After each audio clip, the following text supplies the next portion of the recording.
I made a video yesterday talking about how to fix Throwing Liberty, and I'm gonna be honest, the video has been really positive. I've seen a bunch of comments, probably the most comments I've gotten in one of my recent videos, and it seems like most of you guys have been agreeing with my takes, which is a really cool thing to see, and it seems like a lot of you guys are passionate and want to fix the game. Now, there are some comments that did not agree with me, which is completely fine.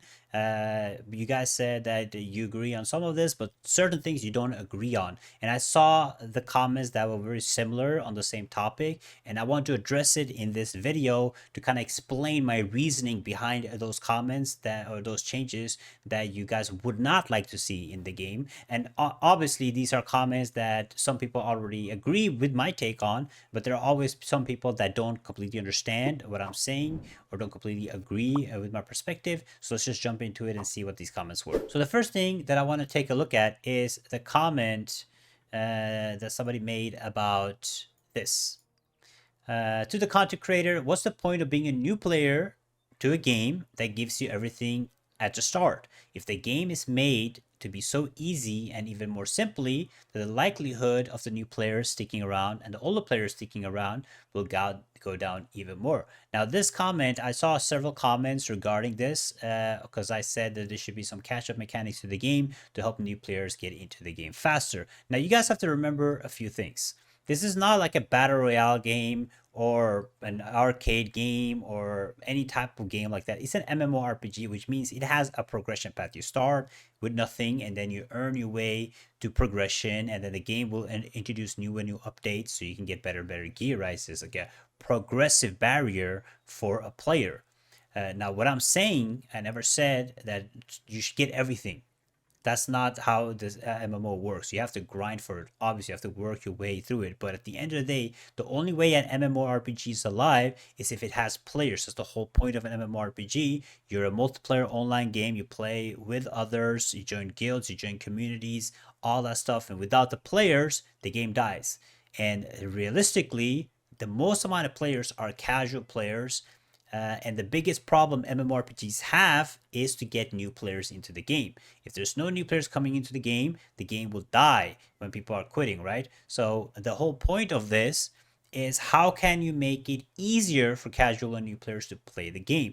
I'm not telling anybody to give them everything. New players should not get everything. Of course, they should grind, but there should be somewhere that there should be a catch-up mechanic to how you obtain certain things. So when I talk about catch-up and people should get rewarded with gear, I am talking about not giving people runes so they get level 90 runes, but what you could do is help people catch up to runes with a multiplier booster that you earn 4 times or 5 times more runes on your first week or until your runes hit level 50 or 60, and then it slows down to a normal pace like everybody else. Same with weapon mastery. Once you hit level 90 or 120 weapon mastery, you will have an EXP booster that gives you way more than the normal player. And then when they hit the 120, when you can unlock those 2 levels, it slows down.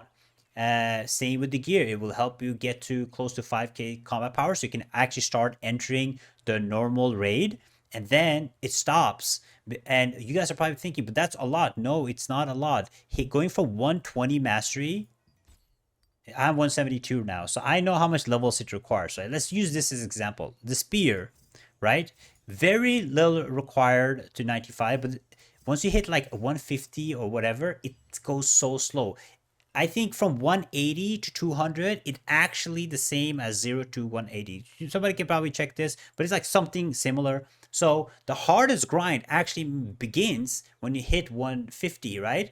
And then so the game will still be very grindy, just that you can come a little bit closer. You're never gonna pass hardcore players that have level 200 in several weapons, but you can come close to actually start playing the game like others. Same with your rune levels. Going from 80 to 90 takes forever. Like I said, I was around rune level 80 on most of my stuff.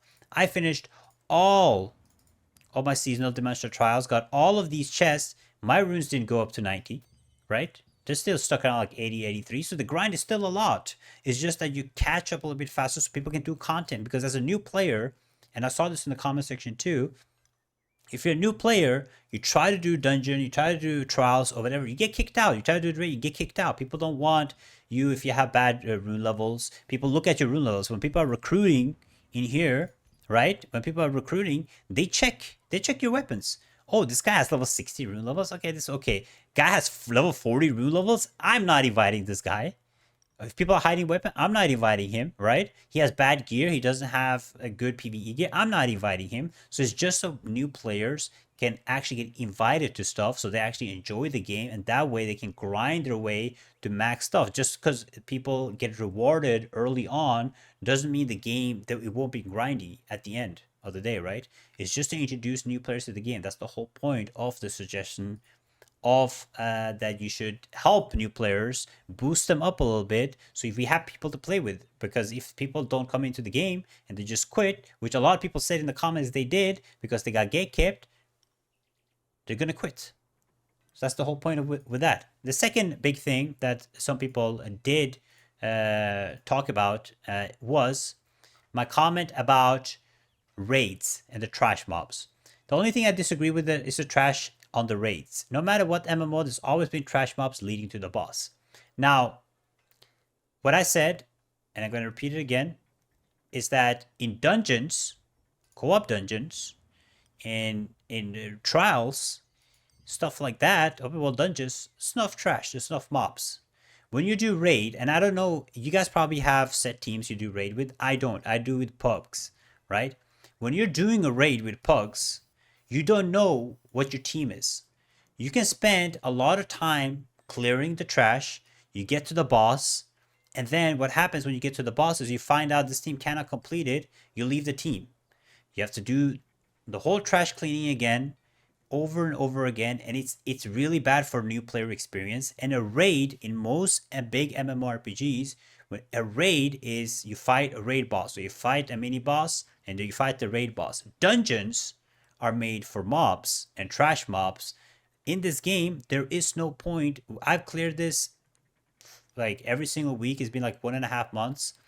The cleaning the mobs is just annoying. It's not a fun experience, and it shouldn't be a thing in raids in the first place. It takes insane amount of time, and as a pug player that doesn't have people to set team to do it with, it takes insane amount of long time because you constantly have to look for new teams if they can't defeat the boss. You have to reset the dungeon and you have to clear the same mobs over and over again. At the end of the day, people are just looking for parties that are already at the boss, right?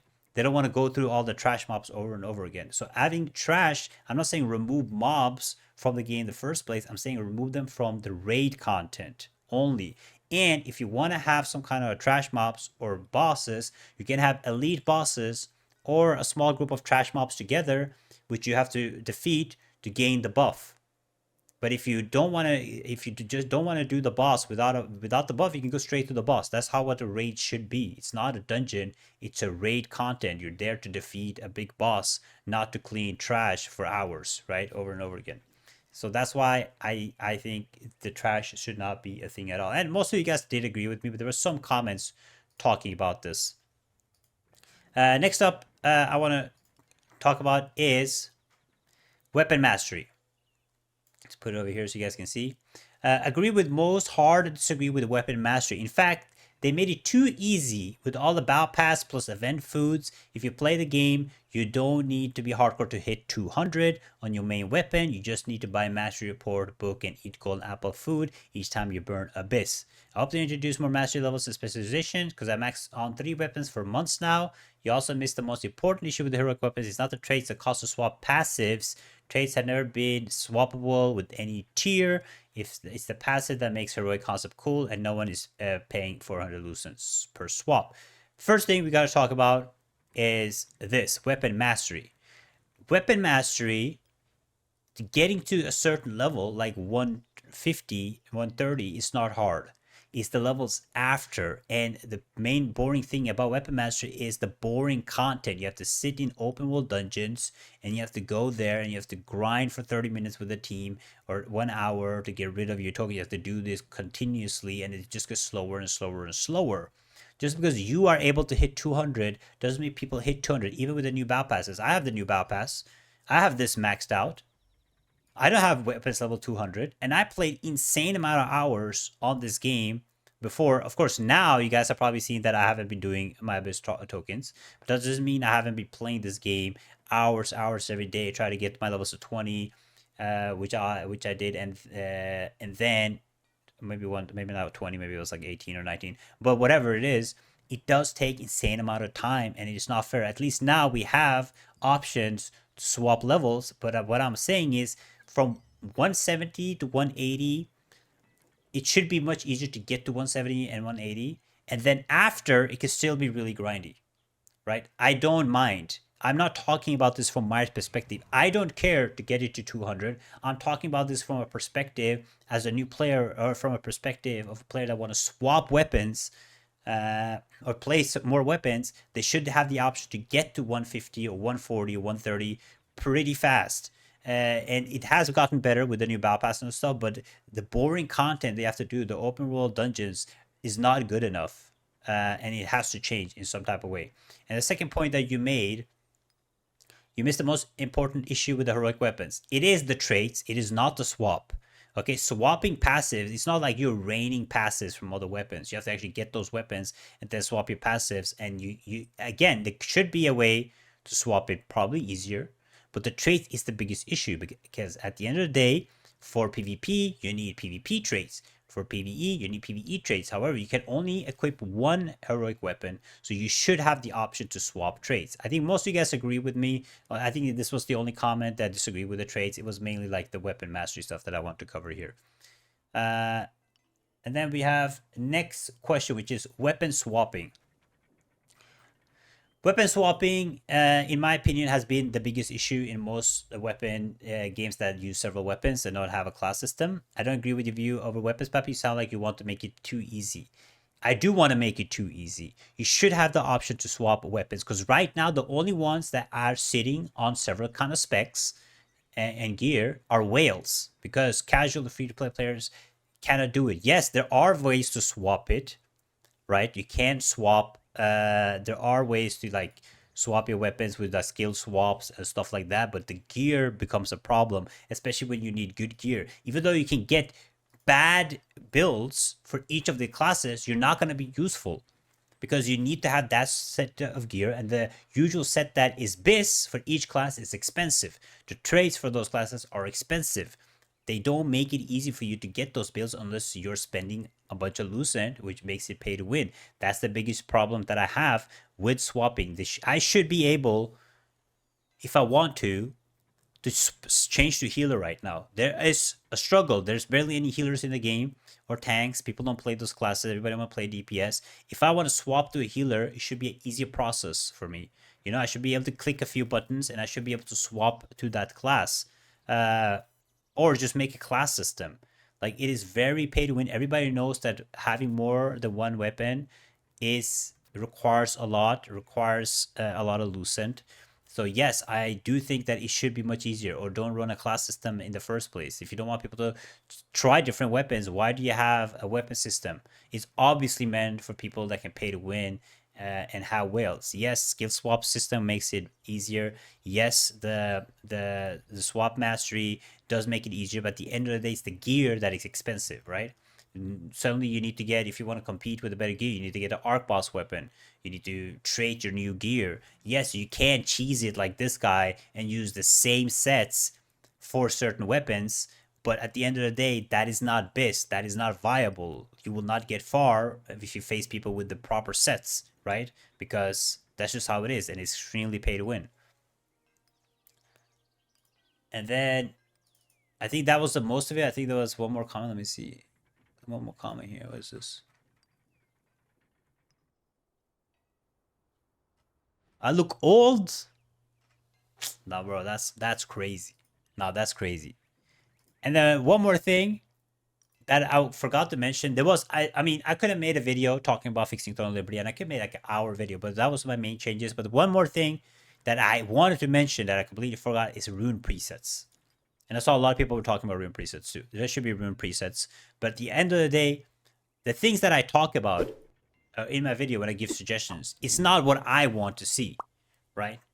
It's how the game will survive. When I give an opinion and I make things easier for the casual player or whatever, I am a hardcore player. When I play, I put hours. Right now, I haven't been putting hours in the game, but I play hardcore, right? If I want a big gap, I would tell people, yeah, I don't want new players to catch up. But at the end of the day, guys, if there's no new players, the game will die. If people cannot get into the game will die. So you can try gatekeep them as much as you want, but without new players and casual players, the game dies. There's no people playing the game. So if you're not trying to make it easier for them, there's no new players and you will not have a game to play. You will play with like 5 people trying to do a raid, right?